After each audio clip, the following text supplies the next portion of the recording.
जय हिंद जेडी बख्शी जी। मेरा नाम है विनय भाटिया। यस। वैसे तो नेताजी के ऊपर बात हो रही थी। मैं ना दो चीज़ें पूछना चाहता हूँ आज के नेताओं को लेकर।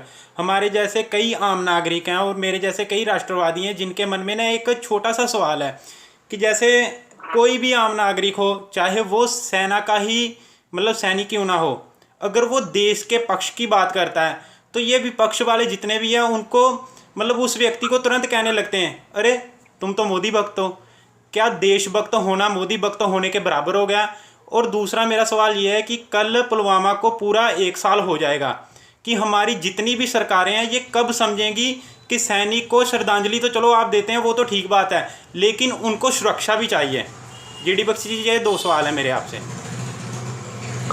मैं सिर्फ इतना कहूंगा कि मोदी भक्ति कोई गुनाह नहीं है, क्योंकि मोदी जी इस वक्त देश के प्रधानमंत्री हैं, जो इलेक्टेड प्राइम मिनिस्टर है, दो तिहाई बहुमत से इलेक्टेड प्राइम मिनिस्टर है।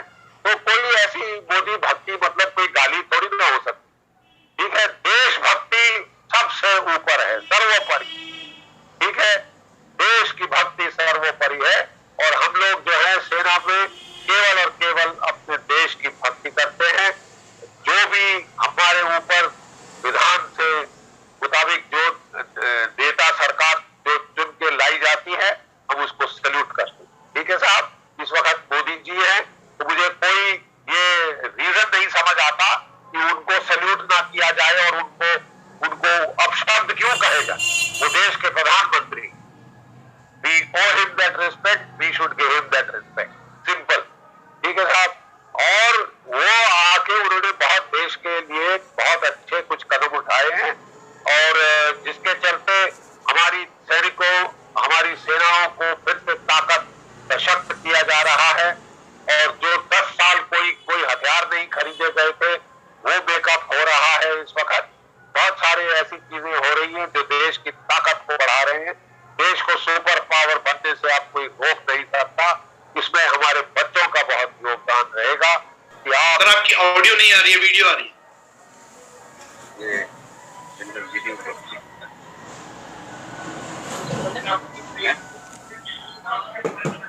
जनरल जीडी बख्शी नहीं है वो ठीक रहता है। अपने आप को प्लीज म्यूट कर लीजिए सब लोग।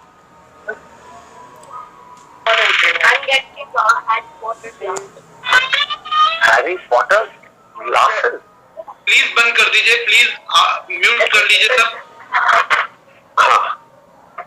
हाँ जी, good afternoon sir. Good afternoon. चलिए लेट्स स्टार्ट। ये बहुत अच्छा मौका है कि आज हमारे साथ सेना के गौरव और मेजर जनरल जीडी बख्शी हमारे साथ जुड़े हैं, हमें कुछ मार्गदर्शन करने के लिए, स्कूल के बच्चों को कुछ बताने के लिए। जैसा कि आप सब लोग जानते हैं, जनरल बख्शी जो हैं हमारे सेवा मेडल और विशिष्ट सेवा मेडल से सम्मानित हैं और अक्सर आपने इनको टीवी डिबेट्स में देखा होगा। और बस मैं थोड़ा सा डॉक्टर मेजर बख्शी के बारे में सिर्फ एक छोटा सा मैं ये बोलना चाहता हूँ कि मेरे छोटे से अनुरोध पे बख्शी साहब इस मीटिंग में आने के लिए एग्री किया, इसके लिए उनका थैंक यू है। और जैसा कि सब लोग जानते हैं, 1971 के वार में से लेकर कारगिल वार तक डॉक्टर बख्शी का एक बहुत बड़ा योगदान हमारे सेना के लिए रहा है।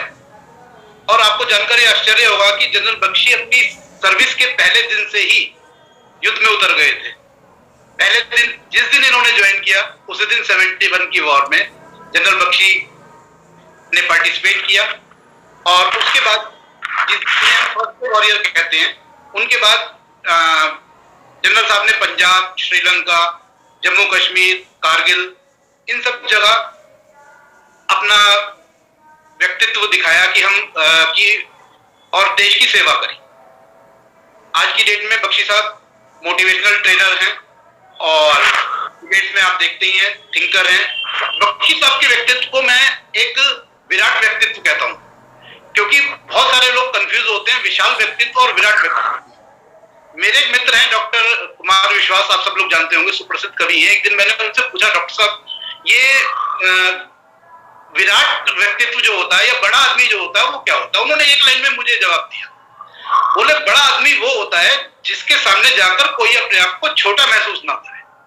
तो ऐसे ही विराट व्यक्तित्व के हमारे जनरल जीडी बख्शी है। मैं इनको विराट व्यक्तित्व क्यों कहता हूं, इस बारे में मैं आपको दो बात बताना चाहता हूं। मैंने एक दिन जनरल साहब को फोन किया कि सर मैं आपसे मिलना चाहता हूं, तो जनरल साहब बोले कि ठीक है, मैं अभी तो बॉम्बे जा रहा हूं, दिवाली के आसपास का टाइम था शायद, तो बोले कि मैं अभी तो बॉम्बे जा रहा हूं, बॉम्बे से आके एक बार मिलते हैं। जब बॉम्बे से 15-20 दिन बाद मैंने फिर कॉल की, जनरल साहब मैं मिलना चाहता हूँ, बोले आ जाओ, कभी भी घर आ जाओ। तो मैंने अपने दिन तय हो गया, मैंने अपने ड्राइवर को बोला भाई चलो आज जो है जनरल बख्शी से मिलना है। तो विराट व्यक्तित्व की पहली पहचान मैं आपको बता रहा हूँ उस ड्राइवर के वर्ड्स। उसने मुझसे क्या कहा, उसने कहा अच्छा वही जनरल बख्शी जो टीवी डिबेट में गलत बोलने पे अपोनेंट तो अपोनेंट एंकर को भी नहीं छोड़ते, उसे भी अच्छी तो उसकी भी क्लास लगा देते। मैंने कहा हाँ बिल्कुल बिल्कुल, उन्हीं जनरल बख्शी के यहाँ हमें चलना है। तो मेरा बेटा मेरे साथ था, हम लोग गुड़गांव पहुंचे जहाँ बख्शी साहब का रेजिडेंस है, और गलती से हम लोग डॉक्टर बख्शी साहब की सोसाइटी छोड़ के दूसरी सोसाइटी में कहीं पहुंच गए, मतलब ट्रेस आउट नहीं कर पा रहे थे सर। तो एक तो बिल्कुल जो नॉर्मल पर्सन था, मैंने उसको बताया कि हमें इस सोसाइटी में जाना है, तो उसने क्या बोला, वो विराट व्यक्तित्व की दूसरी पहचान है। उसने बोला अरे आपको बख्शी साहब वाली सोसाइटी में जाना है।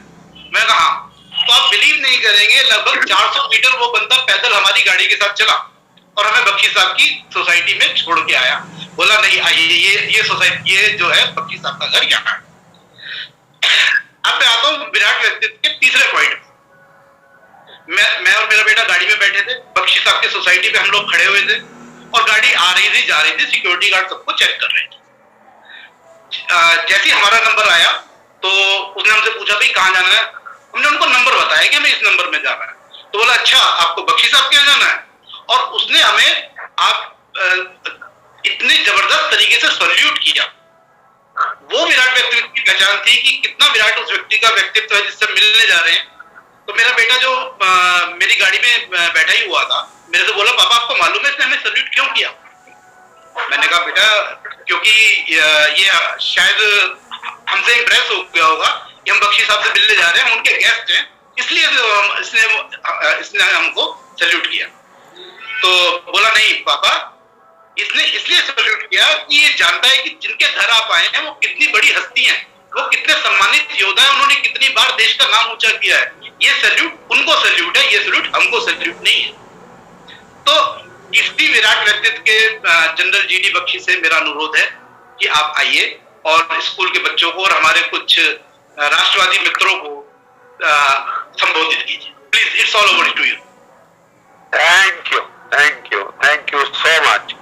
सबसे पहले आपका बहुत बहुत आभार कि आपने मुझे बच्चों से बात करने का ये अवसर प्रदान किया। जैसा कि आप जानते हैं ये नेताजी सुभाष चंद्र बोस का 125वां जन्म दिवस की जो प्रोग्राम्स थे वो 23 जनवरी इस साल शुरू हुए कलकत्ता में, जहां एक इंटरनेशनल सेमिनार हुआ था नेताजी पे। मैं गया था वहां पे, मुझे अवसर प्राप्त हुआ उधर जाने का, और फिर वहां पे एक बड़ा भव्य प्रोग्राम हुआ था जिसमें प्रधानमंत्री जी आए थे विक्टोरिया मेमोरियल पे। एक साउंड एंड लाइट शो, एक जो है एग्जीबिशन हुई थी, इनॉग्रेट की है नेताजी पे, जो 2 साल चलेगी। और भारत की सेना ने, हमारे आर्मी चीफ साहब ने उस इनॉग्रेशन पे जो वहां पे प्रदर्शनी लगी है उसमें हथियार भेजे हैं जापान के, वो हथियार जो कि आईएनए की फौज ने इस्तेमाल किए थे battle of Imphal and Kohima. एक 75 मिलीमीटर तोप, एक वो जो है heavy machine gun, rifle, carbine, pistol, samurai sword इत्यादि, ताकि लोग ये समझ सके कि नेताजी एक योद्धा। देखिए, 2 टूक शब्दों में मैं कहना चाहूंगा कि हमारे को अगर आजादी मिली 1947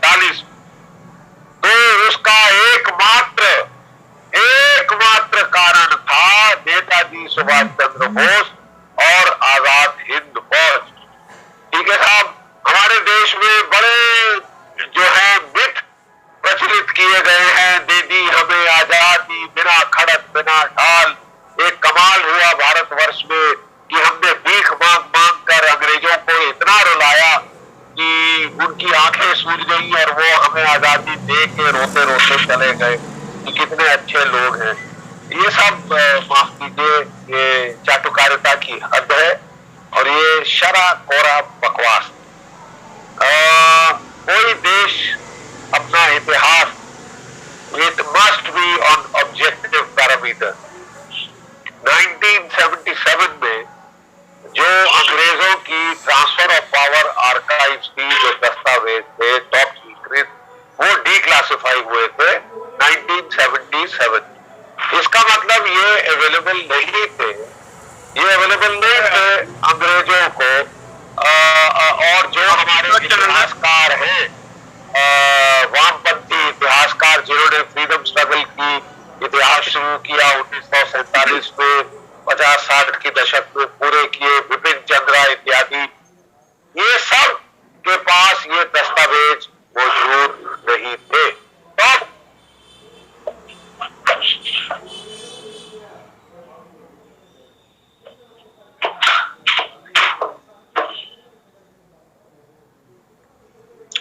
तो मैं आपको कहना चाह रहा हूं कि ये हमको अपने इतिहास में जोड़ने ही पड़ेंगे। We will have to integrate this knowledge जो हमको आई है declassified document से into our history। और इसके चलते हमने जो है वहां पे अपने डॉक्टर कल्याण डे को भेजा था लंदन में, और उन्होंने वहां पे कोई 8 महीने रिसर्च करी। हमने की डिसीजन मेकर्स आइडेंटिफाई किए थे जिन्होंने आजादी के डिसीजन मेकिंग में क्रिटिकल रोल अदा किया था। सबसे पहले थे उसमें lord Clement Attlee, British prime minister 1945 to 50। फिर थे lord Pethick Lawrence, secretary of state for India. फिर थे फील्ड मार्शल वेवल, वायसरॉय। उसके बाद थे अपने जो आप कहे, उसके बाद थे field marshal Auchinleck, commander in chief India, तमाम गवर्नर वेरियस स्टेट्स के इत्यादि इत्यादि। हमने इन सब के दस्तावेज पढ़े और उनसे साफ क्रिस्टल क्लियर एज डेलाइट जाहिर होता है कि गांधी जी की 1942 की क्विट इंडिया मूवमेंट पूर्ण रूप से फेल हो चुकी थी। अंग्रेजों ने कोई 57 गोरी पलटनों का इस्तेमाल किया और जो क्विट इंडिया मूवमेंट थी कांग्रेस की, उसे कुचल दिया। तमाम जो कांग्रेस के लीडर थे वो जेल में डाल दिए थे और 3 साल चाबी उठा के फेंक दी थी, जेल की चाबी। और सब लोग भूल गए थे कौन गांधी, कौन नेहरू, कौन मौलाना आजाद। ठीक है साहब। और उसके बाद जब वो निकले तो गांधी जी के साथ तो बहुत बुरा हुआ था जेल में। एक तो उनकी धर्मपत्नी का स्वर्गवास हो गया था, बात जिनको वो कहते थे, बेचारी उनका स्वर्गवास हो गया।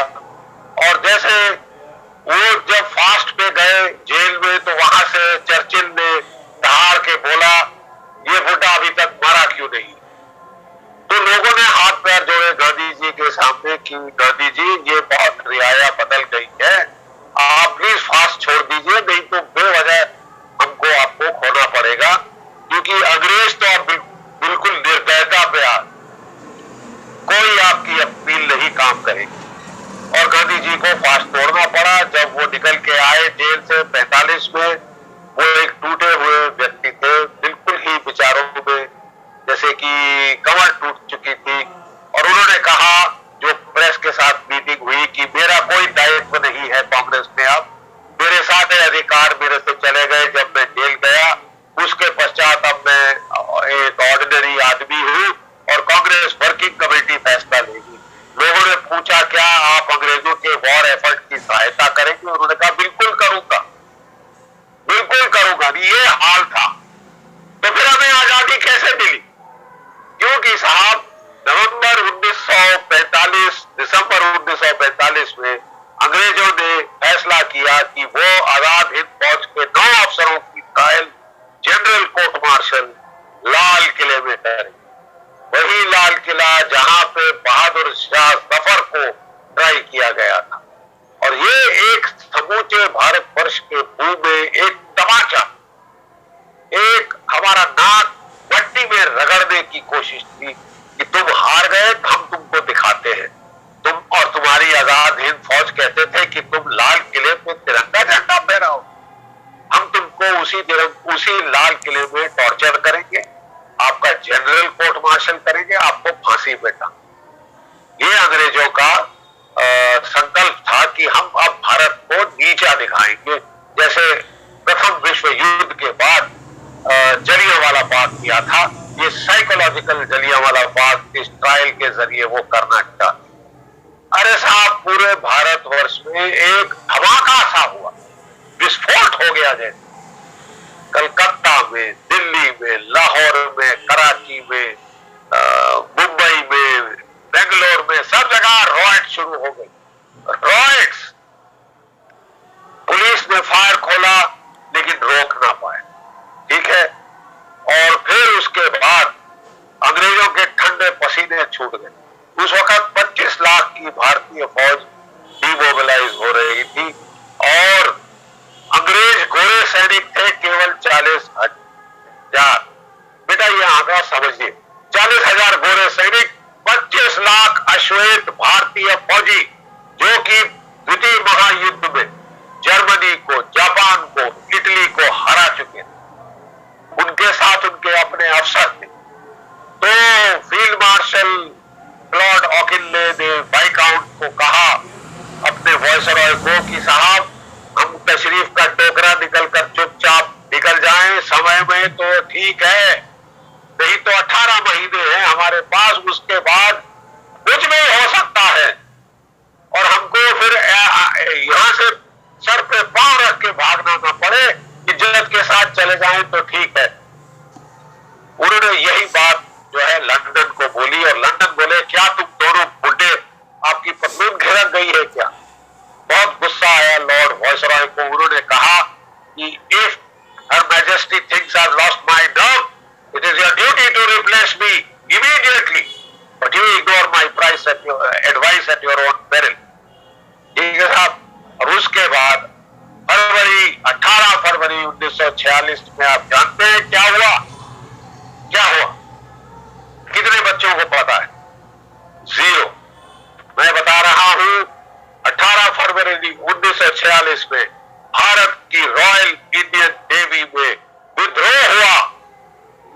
80 जहाजों में से 79 जहाजों पर भारतीय नौसैनिकों ने अंग्रेजी हुकूमत का झंडा नीचे करके तिरंगा फहरा दिया, अंग्रेज अफसरों को पानी में फेंक दिया और मुंबई और कराची की गलियों में जय हिंद के नारे लगाते वो नेताजी की फोटोज लेके उन्होंने जुलूस निकाला। अपनी तोपें उन्होंने अंग्रेजों के हेडक्वार्टर पर साइड कर दी और कुछ गोले चला भी, गोलियां चली।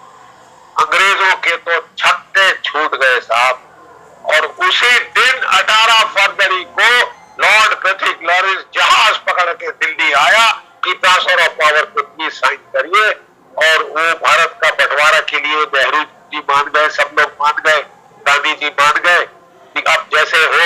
अंग्रेज अपना पिंड छुड़ा के भागना चाहते थे, लेकिन जाते जाते वो हम पे 2 वार करके गए, 2 पलटवार करके गए। एक भारत का बंटवारा हिंदुस्तान और पाकिस्तान में, और दूसरा वो सत्ता नेताजी को नहीं सौंप के गए, आजाद हिंद फौज को नहीं सौंप के गए, अपने चाटुकारों को सत्ता सौंप के गए, अपने चहेतों को, अपने कोलैबोरेटर्स को सत्ता सौंप के गए। और उस वक्त जो नेहरू जी है, उनका पहला कदम क्या था? आजाद भारत का क्या पहला फैसला था कि आजाद भारत के पहले गवर्नर जनरल होंगे Lord Louis Mountbatten, admiral Louis Mountbatten. ये साहब अपने आप में एक, मैं समझता हूं, धोखा था। पाकिस्तान भी आजाद हुआ 1947 में, लेकिन उनका पहला गवर्नर जनरल एक पाकिस्तानी था।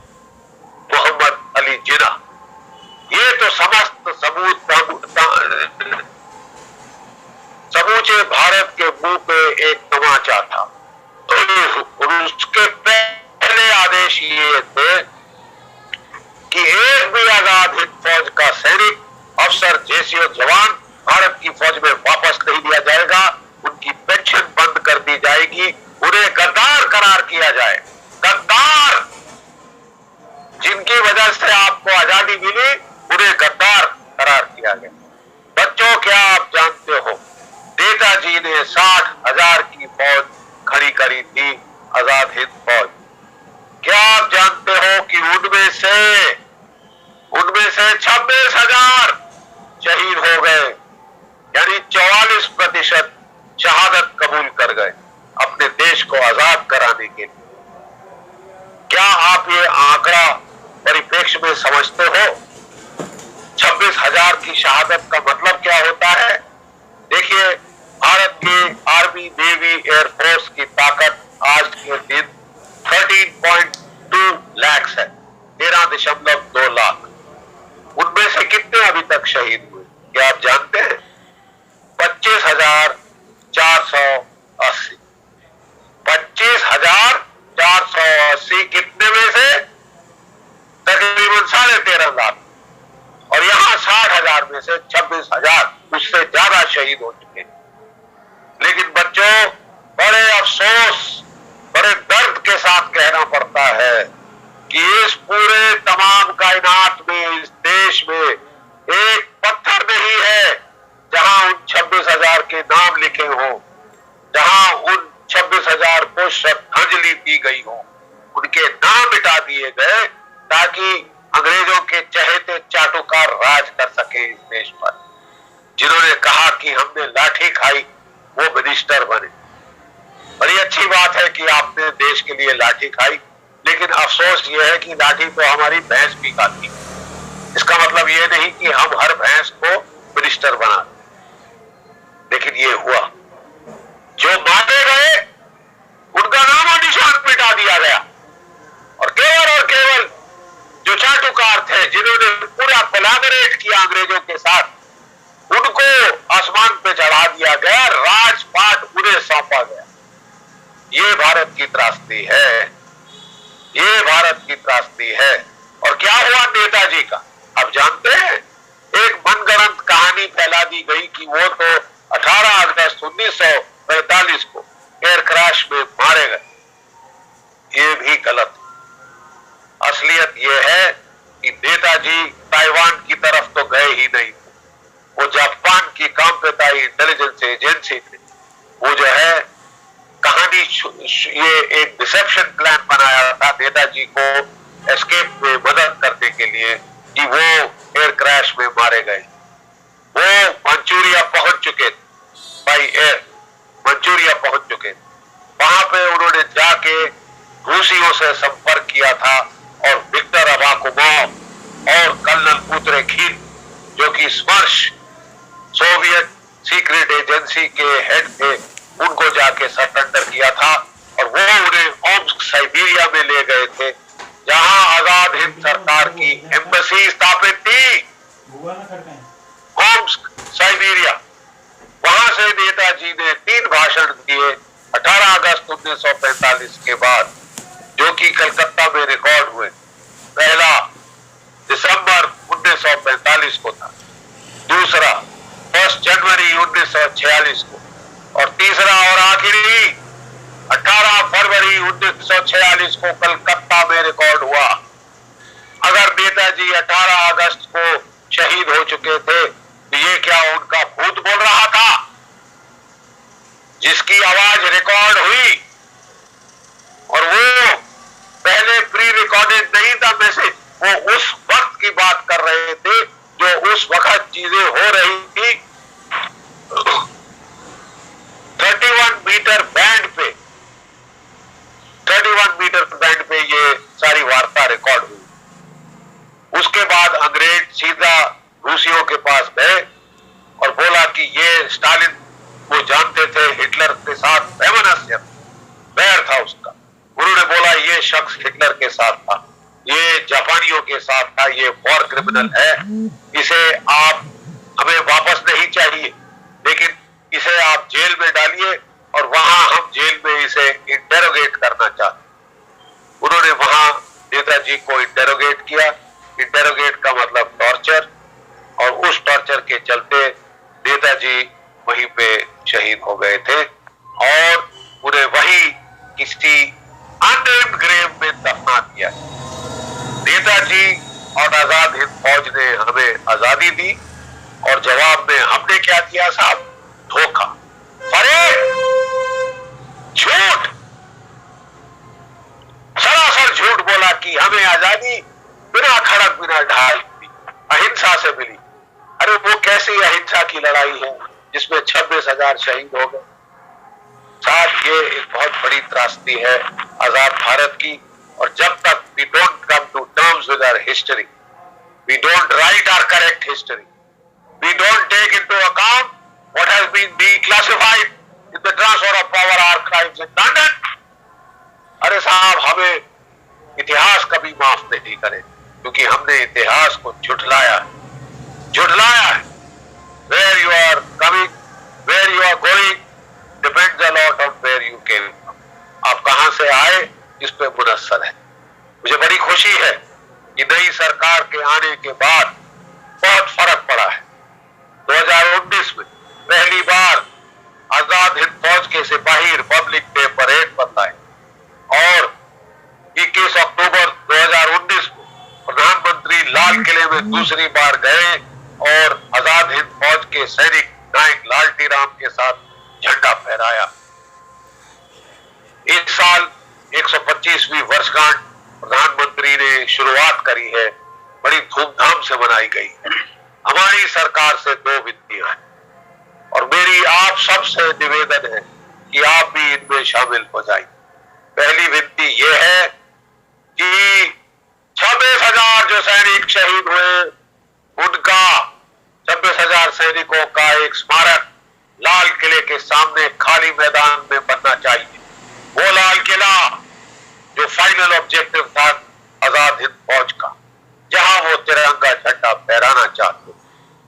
दूसरा, इंडिया गेट के पीछे और वॉर मेमोरियल के सामने एक खाली छतरी है जहां कभी किंग जॉर्ज V का पुतला हुआ करता था।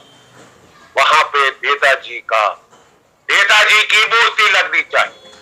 ये आखिरी जो है सलाम होगा हमारा उस योद्धा थे वो, गांधी टोपी पहनने वाले नेता नहीं थे, not a run of the mill political leader but a warrior, a soldier, जो लड़ाई के मैदान में अगुवाई करी अपनी फौजों, आजाद हिंद फौज। जॉर्ज मारे वो लोग उनकी कमांड के नीचे इम्फाल कोहिमा के मैदानों में, मैदान जंग में, इरावदी के मैदान जंग में, माउंट ओपा के मैदान जंग में, और अंग्रेजों के दांत खट्टे कर दिए अपने देश को आजाद कराने। और आजादी अगर हम आज आजाद हवा में सांस ले रहे हैं तो केवल और केवल नेताजी और आजाद हिंद फौज की वजह से ये है। जब तक हमारे बच्चे ये ऐतिहासिक तथ्य नहीं समझते, हमारी इतिहास की किताबें बदली नहीं की जाती और झूठ और फरेब से उभरकर हम सत्य में नहीं आते, तब तक हम सत्य में जयते इस मुंह से कहें। सत्येन प्रतिष्ठाय जगत, सत्य इस जगत का आधार है। आप सत्य पे चले, आप सही मार्ग पे चलेंगे। जय भारत, जय हिंद। जय हिंद। सर, एक मेरा अनुरोध आपसे ये था कि हमारे बच्चों के लिए वो आर्मी की तरफ आकर्षित हों, उनको प्रेरणा मिले कि यस वो आर्मी की तरफ जाएं, उसके लिए एक कुछ प्रेरणा सूत्र दीजिए सर प्लीज।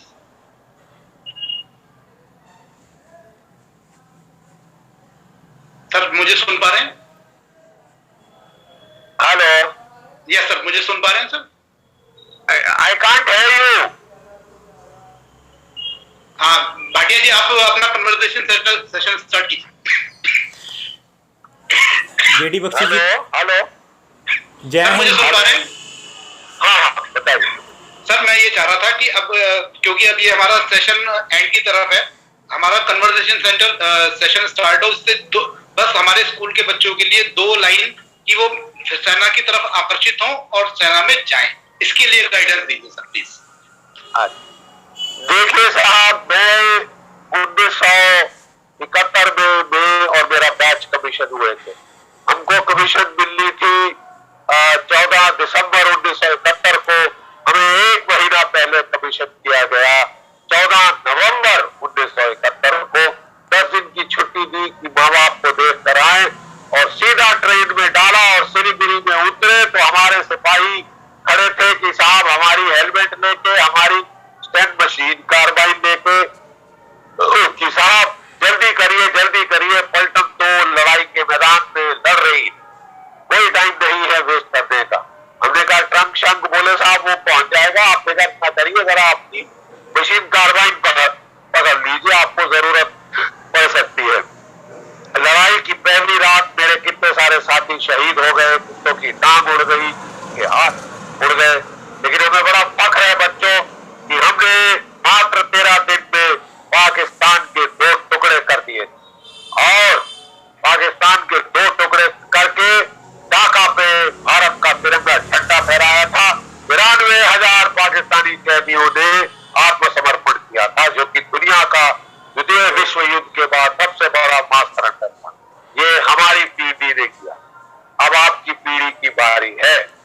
अगर ये पाकिस्तान बाज नहीं आता अपने हथकंडों से, तो अनिवार्य है कि हम इस पाकिस्तान के 4 टुकड़े कर, हमारी पीढ़ी ने 2 टुकड़े किए थे, आपकी पीढ़ी के ऊपर ये दायित्व है कि आप इसे 4 टुकड़े करें अगर ये बाज नहीं आता ये वाहियात मुल्क।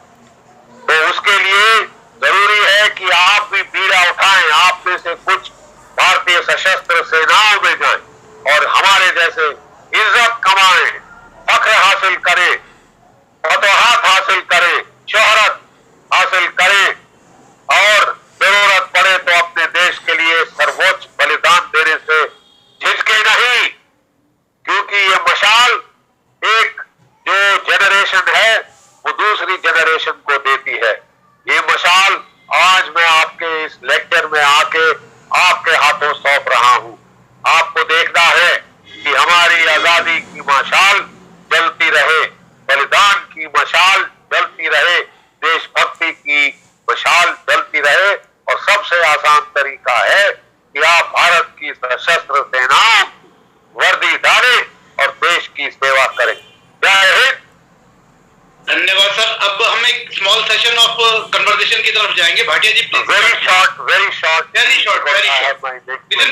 Within 5 minutes. Bhatia ji please शुरू करें। हाँ जी, जय हिंद जेडी बख्शी जी।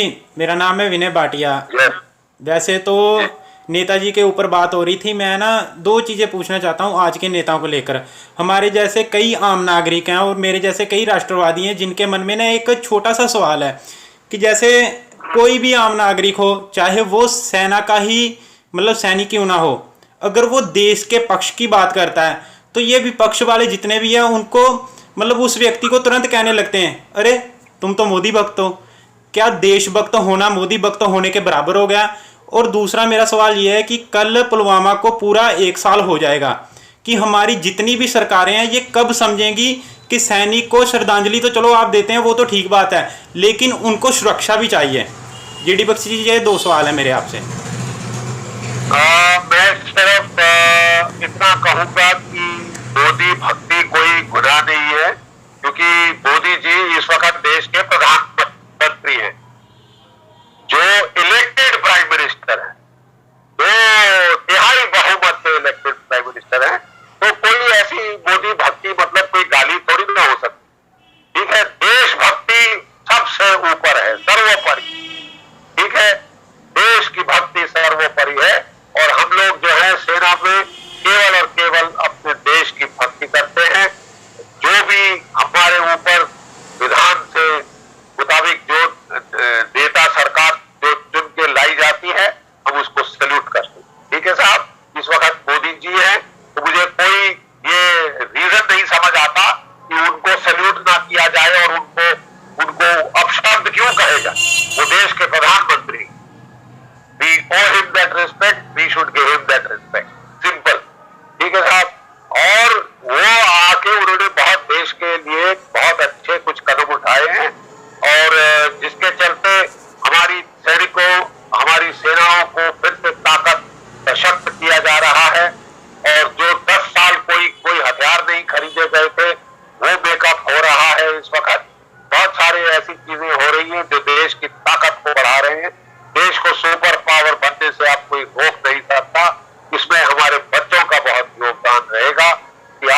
देश को एक महा सुपर पावर बनाए। Thank you. धन्यवाद सर, बहुत बहुत थैंक यू। आप हमारे साथ जुड़े और आशा करते हैं आगे भी हमारे साथ जुड़ते रहेंगे। धन्यवाद sir, very well. Thank you. जय भारत, जय हिंद। जय हिंद। जय हिंद।